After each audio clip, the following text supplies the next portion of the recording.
the next couple of decades, there was a 664% increase in violent crime in public schools.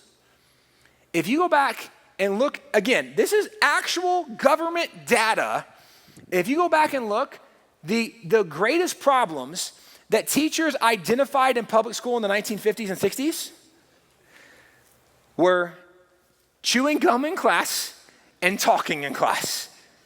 Those are the two greatest problems. Once you get into the 70s and 80s, the problems are significantly different in public schools, but it comes only after you remove the religious and moral foundation. This is when it changes. And this is where he said, I believe there's the most knowledge in the countries where there's the most Christianity. Now, it's also interesting, this argument, but let me not go to other countries. I'm going to stay in America for a second because, first of all, if Christianity does impact knowledge, we ought to be able to track that on some level.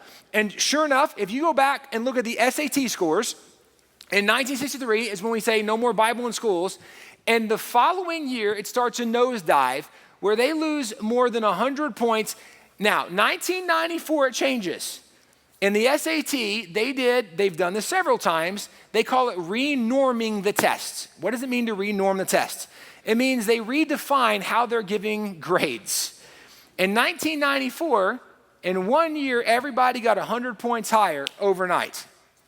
It was an amazing fix. What do? We started giving 100 points for putting your name on the paper. We have not gotten smarter. We just started giving more points to make ourselves feel better, right? But this is, again, this is Department of Education data. Now, Benjamin Rush said, where there's the most Christianity, there's the most knowledge. Well, can we look at that in education today? Yes, because in America, there actually are Christ-centered schools, and there are schools over the last several decades saying we don't want Christ. This is academic achievement testing. If you look for ninth grade, the yellowest public schools, the ninth graders in Christian schools are already doing better than the seniors on average at public school with knowledge. Now, why are freshmen in Christian schools academically achieving higher than seniors in public school? And by the way, obviously there's exceptions. Obviously there's really, really smart people in public school, and I'm not trying to knock everybody that goes to public school.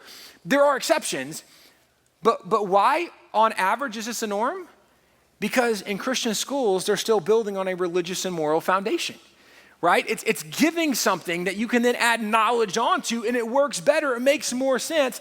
This is part of what used to be. Now today, we've just changed our standard of high expectations, right? We're like, no, if kids can do this, we are in so many ways trying to help students, but we are cheating them by comparing them to the modern era when we are accomplishing less academically than we ever have before.